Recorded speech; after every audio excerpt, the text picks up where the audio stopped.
So everybody, we're out during a nice fall cruise. I got Veronica here next to me, and she's up here. Can you believe she's got a jacket on, a blanket, and I've got a sweatshirt on? And I tell you what, after having a hot summer that we've had this year, it is so nice to be out in the fall. This is probably our favorite time of the year, just to be out and about. We used to do a lot of camping, and with our kids, we camped in the fall. We very seldom ever camp during the summertime just because it's so stinking hot and humid. And we camped in the spring too. But anyhow, we decided to have the best of both worlds, and that is having a boat that you can go camping on. And that's where our cabin cruisers come into play. And the real question is, why did we buy a Marinette? Well, I've got a few really good reasons why I did, and a few reasons why we may have not have bought a Marinette. So let me begin. So first of all, a Marinette boat, they've been around for a long time, and they was produced in Louisville, Kentucky. They are made of 100% aluminum, and it's very strong aluminum. The Marinette company used to advertise that you could take a .38 caliber pistol and shoot it at the hull 10 feet away, and it would not penetrate. So that's how strong it is. There's no fiberglass on this boat, and it is very roomy for a 32-foot boat, and at the same time, being made out of aluminum, it is very light. So that is a plus. It only drafts 2.5 feet, and they made several different sizes. They made some 28-footers, some 32s, a few 34s, 37, I think a 39, and maybe a 41 as well. So something with aluminum boat is the maintenance is very, very minimal on the whole, just because you don't have to worry about any fiberglass cracking, fiberglass work, or deck replacement due to the cracks in the fiberglass, where you have to tear the decking out and then have to replace it. So having an aluminum bolt is a big plus when it comes to that. Something that I really, really like. And like I said before, it only drafts 2.5 feet. So where we're at in the fall, they actually drop the lake down considerably, around 5 to 6 feet. So during the fall, when you're out cruising, you really do have to pay attention to your buoys, where they're at. And if you have a chart like we do, we use Navionics as our navigational tool. It's a very good tool to have. So with that draft of only 2.5 feet, we're able to cruise and actually get back up into some of the bays and anchor out and not have to worry about running aground. The first boat that I really truly wanted was the catamaran, and I love the style. I love that typically you'll either have one small diesel engine or two. The problem that I have with the catamaran is, especially in the size that we can afford, is the headroom. So I'm 6'3", and the headroom on a catamaran is very minimal. We've actually been on some, actually looked at one, and basically I have to stand there with my head kind of bent over. So I knew that that wasn't going to work. So the next boat style that we really looked at was the trawlers. Now, we love the trawlers. The trawler has been around for such a long time, and they are proven to be a seaworthy boat and excellent for long-range cruising. The problem that I have with the trawler is number one, it is a fiberglass hull, but yet they are super strong, because most of the time when they first kind of was designed and put out for manufacturing, the hull itself is close to 1 inch thick. That's kind of when fiberglass kind of came on the scene, and boat builders was using fiberglass to make a boat. And so they are super strong. But the problem is that because of their thickness, they're really heavy. Now, what does that have to do with me? Well, where I am located, you cannot do any work on your boats at any of the marinas that have a lift. Okay, so what that means is you're held hostage by the marinas. And I am a person that I like to work on everything that I have. I like to maintain it. I like to work on it. I like to do it the way I know how to do it and do it right. And it gives me great pleasure to do that. So with that, I am not able to work on my own boat. And that becomes, number one, a problem, because I would rather do the work myself than to pay somebody to do that work. And then on top of that, guess what?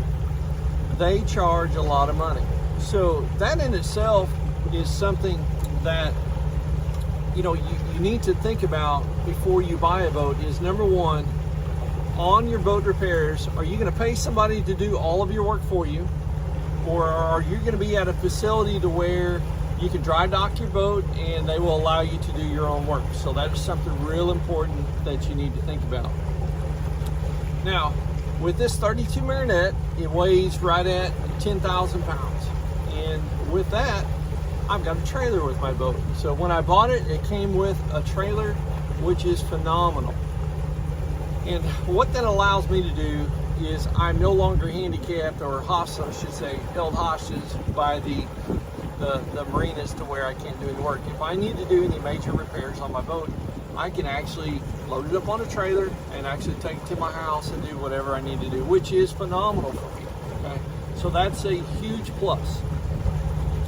So with that in mind, that allowed me to buy a 32 footer. So we looked at some 28 foot boats out there. We looked at a Bayliner, the Contessa, the 28 footer. It has a really nice salon area to where you've got windows all the way around. Because see, listen, I did not want a boat that you could not see out of the salon area, or you're just down in a cave all day long if you have foul weather. So this boat allows us to have full visibility, 360 degrees, even when we're inside in the galley area or in the salon area, which is tremendous. I wanted visibility to be able to really enjoy where we was at and what we was doing. So the Bayliner Contessa was one. The Carver Voyager and Mariner, which was another 28 footer, was on the running.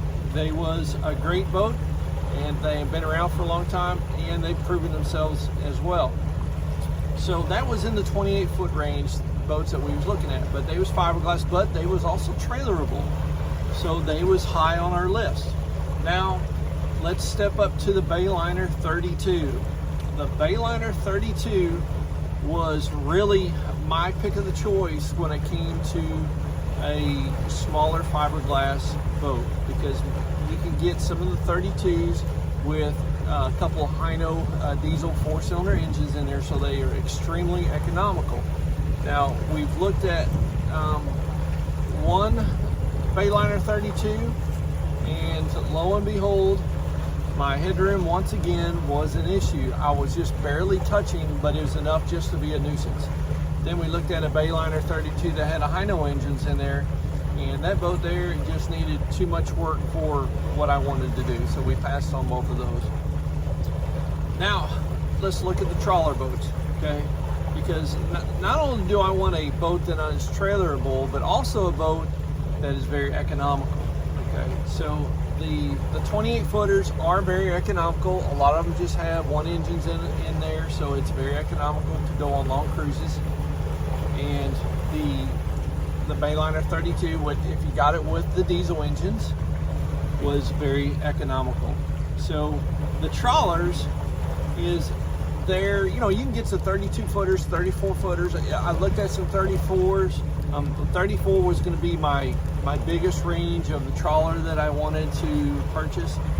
But most importantly, they all have diesel engines in there, and most of them just have one. So that was a huge plus. So that was really, once we start looking and thinking and actually looking at all of the options, the trawler was really rated my #1 pick. But then again, we want to stay in our price range. So that's real important too, because everybody has a budget, and if you don't have a budget, hey, that's great. You can just go buy you a brand new boat in whatever style and whatever big engines or smaller engines that you want, and you just go do it. But we have a budget, and so I was really paying attention to that and what we was going for and looking for. So the trawlers, they range, I mean, you can get one, say, around 20 grand, but it's going to need a lot of work You're going to need a lot of deck work with the fiberglass issues, and you're going to have some woodwork, some teak work just because of the age of the boat. And typically the hull is, you're going to start having some blisters, some hull repairs that you're going to have to do. So then once again, I'm going to have to dry dock it and then pay somebody to do all that work. Now to get a nice little trawler, yeah, you can range up around the 30, 40, 50,000 range, and you're going to get a pretty nice older trawler that may not need as much work. But then then you're stepping up the price. So I started looking at the 32-foot Marinettes. Oh, it's probably been about 3 years ago. And I started going on, there's a Facebook group called Marinette Boats. If you're interested in Marinette Boats, it's a great group that gives a lot of information and the history, and it's just a great group because they have so much information on there. If anybody has any questions or a problem, then you can typically find your answer. So I started looking at the 32s, and I was in the United States Coast Guard for 4 years, and I was stationed up on the Great Lakes, and we had aluminum boats up there. We had some, it was a 41-foot UTV boat, very strong, very tough. It can handle just about anything that you wanted to throw at it when it comes to being in heavy seas. And let me tell you, the Lake Ontario up there, it could get, I remember one night we was probably pushing close to 12 to 13 foot swells up there. And that 41 footer was amazing for what it did and how it got us home that evening. But let me tell you, the original inflatables, we use those as well. But the maintenance on the 41-foot UTV Coast Guard boats are just so minimal. They are so strong, so tough. Yes, you do have to paint them every once in a while, but they're lightweight, and basically the only thing that you have to truly worry about is going to be your running gear, your engines and transmissions. So that was kind of my history, and one of the reasons why I chose the 32-foot Marinette all aluminum boat, just because of the toughness. And yes, they do on occasion, they did, I think on special order, if somebody ordered a Marinette, they did on occasion have a diesel engine. I have seen some where people have put diesel engines on there, but my boat does not. And that's a downfall because of the fuel economy, right? Well, if you go to our channel, we bought our boat in Evansville. We took it home. It was about a 174-mile trip that we brought it down the Ohio River and up to Cumberland and into Lake Barkley and then Kentucky Lake. We averaged right at 1.6 miles per gallon, and we averaged around 8.5 to 9 miles an hour, which is not bad for a long cruise. So yes, having gas engines is going to cost you more for fuel, but at the same time, when you can get a boat at such a reasonable price, it offsets the cost of not having a diesel engine. So I've weighed all of that in to the factors of the reason why I bought this Marinette boat. And the couple that we bought it from, they're fantastic. They kept up on the boat. The bottom was not neglected. The hull, they painted it. They kept on top of it. The top side, they kept on top of it. So in the interior and the exterior. So the couple that we bought our boat from, they really took care of this boat, and it wasn't neglected. So that's something that you have to think about is when you purchase or are looking at a boat, is how did the previous owner maintain the boat? Because ultimately you are buying the hull, but you're also buying the engines, and really the engines are going to be your biggest expense when it comes to boat ownership. So with that, we are happy. Do I still wish it was a couple 4-cylinder diesel engines in there? You bet. I would love to do that maybe one of these days, just to get the fuel efficiency for long-range cruising. But as in for the layout, the room, we're on the Flybridge today, and it's just beautiful up here today. And that was another thing, is that we wanted a boat that we had an inside helm, because of the fact that being on the Flybridge is nice. You're out in the elements, the sunshine. Your visibility is better just because of the fact that you can see so much better. But at the same time, being out in the sun and the elements can wear on you when you're cruising all day long. and or when a severe thunderstorm pops up. And for a severe thunderstorm that pops up, go to our channel and watch our very first video on bringing this boat home. We got pounded 3 times. 3 times by severe thunderstorms, and with having an inside helm on our boat, we was able to seek shelter. We didn't have to anchor. We was able to keep on going as the hail was falling and the lightning was striking all around us. So it was a big pleasure to have an inside helm, but also on a great day like today, you can just come up on top and just enjoy the view. So that is everything kind of wrapped up in a package for us, and that's why it came to buying our boat for what it is and what it is today. So I hope that kind of helps a lot of people kind of understand why we bought the type of boat that we did. It's very roomy for several people. I've had my kids on here with the grandparents and my daughter's husband, and we still have plenty of room to hang out. And it's just a very roomy boat. So that's very important to understand, is that if you plan on having friends, make sure your boat is big enough so everybody is comfortable and not cram-packed on the boat. So these are just some things that we really weighed out to make our decision. And you know, one thing that this boat does not have, it does not have the freshwater capacity. It only has like a 30-gallon tank. I wouldn't mind adding in maybe another 20-gallon tank just to increase it to at least 50 gallons of fresh water. So those are some things that I may do in the future, and just to make it a little bit more better for long-range cruising. So and we did not do a survey. We did not get a boat survey when we purchased this boat. Now, a lot of people recommend that, and if you don't know anything about mechanics or boat, I would recommend that you get a boat survey, just because there are so many different factors that if you overlook them can cost you some serious dollars in the very near future. So if you are willing to do a lot of work on a boat and willing to take the chance, then don't get a boat survey.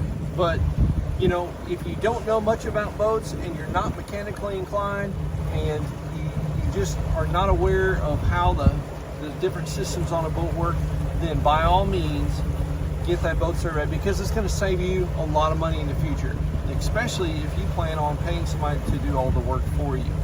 So with my experience, I was able to, you know, look things over. Yes, I did know, you know, it's just because of the age of the boat, there's always going to be upgrades, there's always going to be some maintenance and some items that's going to have to be fixed. So that's just part of the deal, you know, and I'm not afraid of that. That the age of the boat was not a factor. The engine hours on this boat was a huge draw for me, because it had 474 hours on the engines. We have put close to 50 hours on this boat already since we've had it in July of this summer, and the engines use no oil. They've been maintained and properly taken care of. So we was very fortunate to find a boat with low hours. And then it has 8.5 kW generator, gas generator, and I think it's got around 672 hours on it. So with the generator and the engines being such low hours, it was a win-win for me, and especially when it came with the trailer. So, and if you're out looking for a boat, I hope that you just keep on looking, because let me tell you, it is very difficult to, there's so many different types of boats out there. And I guess I'm just going to keep talking because there's just so much information. So there's so many different types of boats out there, and different brands and different features, that what my wife and I did, we went to all the marinas all the time. We had a pontoon boats, we had runabout boats. So we was always, when we was on the lake, we was always cruising the marinas. We was looking, number one, we was looking for a boat for sale, right? But also we was looking at the different styles of boats that there was.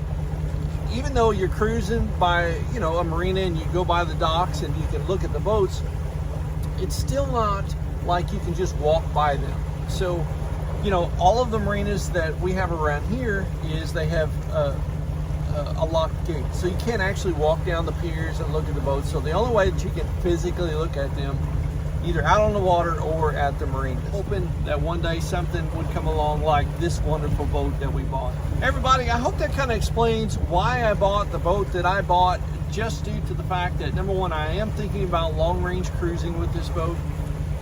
I am thinking about the maintenance on this boat and where we're located, to where if I can do my own work on the boat, and with it being a trailerable boat, that was a very big plus for me. And we're gonna have a little bit more next video on the remainder of this trip.